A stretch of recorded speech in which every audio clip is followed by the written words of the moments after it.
মালদার কালিয়াচক থানার হিরণময় গোস্বামী মহারাজকে দীর্ঘক্ষণ বসিয়ে রাখার ঘটনায় উত্তাল হয়ে ওঠে গোটা এলাকা। তার ভক্তরা কালিয়াচক থানার সামনে বিক্ষোভ দেখানোর পাশাপাশি রতুয়া থানার সামনেও প্রতিবাদে সামিল হন। রতুয়ায় গত 7 দিন ধরে ভাগবত পাঠ করছিলেন হিরণময় গোস্বামী।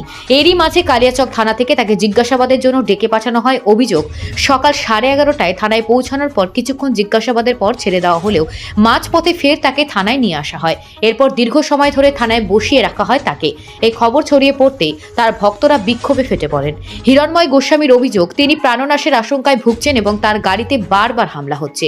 পুলিশের কাছে নিরাপত্তার আবেদনও জানিয়েছেন তিনি। তবে মালদা পুলিশের পক্ষ থেকে জানানো হয়েছে, গাজলের একটি পুরনো মামলার প্রেক্ষিতে তাকে 41 CRPC ধারায় ডাকা হয়েছে। তাকে আটক করা হয়নি এবং জিজ্ঞাসাবাদ শেষে ছেড়ে দেওয়া হয়েছে। এই ঘটনা ঘিরে এলাকায় উত্তেজনা থাকলেও পরিস্থিতি এখন নিয়ন্ত্রণে রয়েছে বলে জানিয়েছেন police. Bureau report, news prime Times. আসলে গাজল থানা থেকে যে নোটিশটা এলো, প্রথম দিন গাজল থানা থেকে নোটিশ এলো যে আপনাকে বৈষ্ণবনগর থানায় যেতে হবে। ঠিক আছে, পরের দিন নোটিশটা চেঞ্জ করে দিয়ে সেই একই নোটিশ, শুধু ওখানে লেখা আছে কালিয়াচক থানা। আমি কিছু বুঝলাম না। ঠিক আছে, তাও ঠিক আছে। কালিয়াচক থানা যথারীতি আমরা পৌঁছে গেলাম 11টার মধ্যে। এবার সব কিছু হয়ে গেল। জিজ্ঞাসাবাদ করলেন যে আমাকে, যে আপনি এই আপনার বিরুদ্ধে কি হয়েছে না, আপনি গতবার আদিনায় এসেছিলেন, আদিনায় এসে এমন একটা পরিস্থিতি হয়েছে যে পরিস্থিতিকে কেন্দ্র করে আপনার বিরুদ্ধে একটা FIR হয়েছে। আপনি নাকি ওখানে পুজো করেছেন। আমি বললাম, না, পুজো মোটেই করিনি। বলে, চারিদিকে প্রচার হয়ে গেছে আপনি পুজো করেছেন। আরে পুজো করতে কি লাগে? পুজো করতে গন্ধ, পুষ্প, ধূপ, দীপ, নৈবেদ্য, বিভিন্ন উপচার ছাড়া পুজো হয় না। এ আমাদের সনাতনী রীতি। আমরা ওখানে না ফুল ব্যবহার করেছি, না ওখানে আমরা জল ব্যবহার করেছি, না ওখানে আমরা ঘণ্টা ব্যবহার করেছি, না ওখানে টাট, পট, ঘট আমরা কিছু ব্যবহার করেছি। ওখানে আমরা এই সমস্ত কিছু করিনি, পুজো করিনি। বলে, না, আপনার চারিদিকে প্রচার হয়ে গেছে, এমনকি আমরা ওটাই তো জানতাম পুজো হয়ে গেছে। আমি বললাম, না, ওখানে পুজো করিনি, ওখানে প্রণাম করেছি। আমরা সনাতনী, যেখানে বিগ্রহ দেখি সেখানে প্রণাম করি।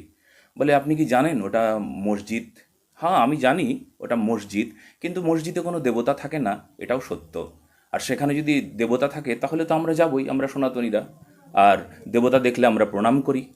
আচ্ছা, এটাই যদি দোষ হয়, তাহলে সেই দোষের জন্য যদি তাকে তার এই ধারা লাগানো হয়, তাহলে তো মহা মুশকিল। এটা আমাদের ভারতবর্ষ, এটা সনাতনীর দেশ, সবার দেশ, ঠিক আছে, কিন্তু সনাতনীর জায়গা নেই এখানে।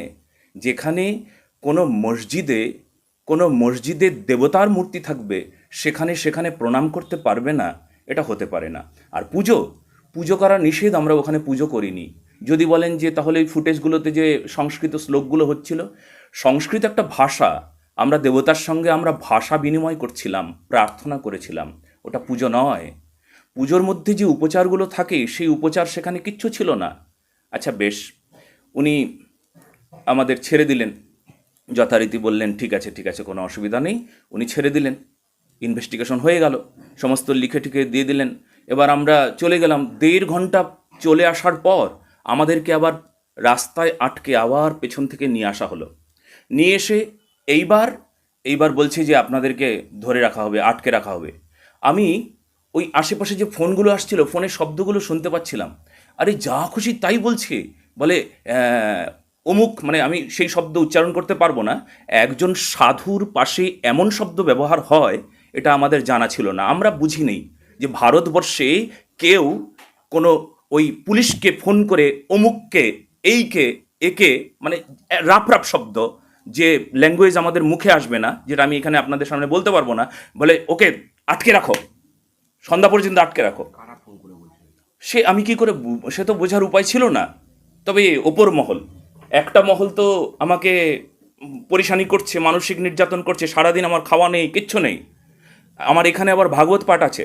আমি ওনাদেরকে বললাম, এখানে ভাগবত পাঠ আছে, কিন্তু চারিদিকে লোক ক্ষিপ্ত হয়ে যাবে, আপনাদের অবস্থা কিন্তু খারাপ হবে, ভীষণভাবে ক্ষতিগ্রস্ত হবেন আপনারাই, পরিবেশ কিন্তু আপনারা উত্তেজিত করছেন, ভীষণভাবে আগুন লেগে যাবে।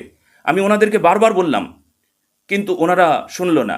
এবার ওপর মহল, এরকম ওপর মহল, ওনাদের মাথার উপরেও কারুর হাত আছে, যে হাতের জন্য ওনারা নড়ছে, চলছে, বলছে, ওনাদের কোনো অধিকার নাই। ওনারা ওনারা কোনো সৎকর্ম করতে পারবেন না। ওনাদের ওপরে কিছু একটা আক্রমণ আছে, এরকম মাথার উপরে একটা হাত আছে, যে হাতটা দিয়ে ওনাদেরকে এমনভাবে পরিচালনা করা হচ্ছে যে এরকম করো, এরকম করো, এরকম করো, এই লোকটাকে এই পরিশানি দাও। আচ্ছা, পরিশানি দেবে তো পরিবেশ কী হবে? পরিবেশ খারাপ হবে না? ঠিক তাই হলো। একদম থানার সামনে হাজার হাজার জনসংখ্যা এসে গেল, যারা আমাকে সাপোর্ট করে। লাখ লাখ কোটি কোটি ফলোয়ার আছে আমার, তারা এসে সাপোর্ট করছে, তারা চিৎকার করছে যে কেন এরকম অত্যাচার হচ্ছে। শুধু ওখানে নয়, ওই থানায় নয়, কালিয়াচক থানায় ঘটেনি, এটা চারিদিকে বিভিন্ন জায়গায়। যেমন আপনি ভিডিও ফুটেজ দেখতে পারেন বা চাইতে পারেন, আমি নিজেও দেখেছি। মালদায় সামসিতে কি বলে, রতুয়াতে রাস্তা অবরোধ করেছে সমস্ত সনাতনীরা, যে কেন এত অত্যাচার চলছে, কিসের জন্য এত অত্যাচার হবে।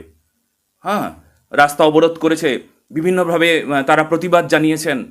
তো তারপর এত মানে সন্ধ্যার পর তারপর আমাকে ছেড়েছে। এটা ভারী অত্যাচার, এটা সনাতনীদের ওপর অত্যাচার, এটা মানব অধিকার। যেখানে একটা মানুষ কোনো অন্যায় করেনি, কোনো ভুল করেনি, কোনো কিছু অন্যায় না করেও যেখানে সে পুলিশ তাকে অত্যাচার করবে, হ্যাঁ, নিপীড়ন করবে, এটা ভারী অন্যায়। 11:30টার সময় আপনি ওখানে পৌঁছলেন, আচ্ছা। তারপর আপনাকে ছাড়লো কখন? ছাড়লো, তখনই ছেড়ে দিয়েছিল। তখন বলছে হ্যাঁ আপনার সমস্ত হয়ে গেছে। হ্যাঁ, তখন ছেড়ে দিল। আমরা চলে গেলাম, 1.5 ঘন্টা চলে গেছি। তারপর আপনাকে আবার কখন? আবার ওই রাস্তা, 1.5 ঘন্টা রাস্তা আমরা এসে গেছি। তখন আমাদের গাড়ির সামনে আরেকটা গাড়ি এসে পুলিশের গাড়ি এসে দাঁড়িয়ে আমাদেরকে বলছে যে আপনাদের একটু যেতে হবে, একটু খালি একটা সই দিতে হবে আপনাকে, আপনি একটু আসুন, এইটুকু কাজ আছে, এরকম বললেন। কোন জায়গাটা, এলাকাটা? এটা মালদা পেরিয়ে গেছিলাম আমরা। আচ্ছা। তারপর আবার গেলেন, নিয়ে গেল, নিয়ে গিয়ে এবার কটার সময় ঢুকলেন দ্বিতীয়বার থানায়? তখন 1:30 বাজে। তারপর কতক্ষণ থাকলেন? তারপরে এই সন্ধ্যা পর্যন্ত অত্যাচারের পর অত্যাচার, নানা প্রকার অত্যাচার। আমি বারবার বললাম আমার ওখানে ভাগবত পাঠ আছে, হাজার হাজার লোক আমার জন্য অপেক্ষা করছে, আপনাদের দারুণভাবে সমস্যা হবে, তাও শুনলো না। কি অত্যাচার করছেন? মানসিক অত্যাচার যেটাকে বলা হয়। কি বলছিলেন ওরা? ওনারা আমাকে বসিয়ে রাখবেন, আমাকে ধরে রাখতে হবে, ওখানে বসিয়ে রাখতে হবে, আমাকে নানানভাবে আমাকে প্রশ্নে জর্জর করা হবে, ইত্যাদি ইত্যাদি। তারপরে এই আন্দোলনের ফলে ছাড়া হলো? হ্যাঁ, সম্ভবত তাই। তা না হলে আরও ধরে রাখতেন, আরও অত্যাচার চলতো।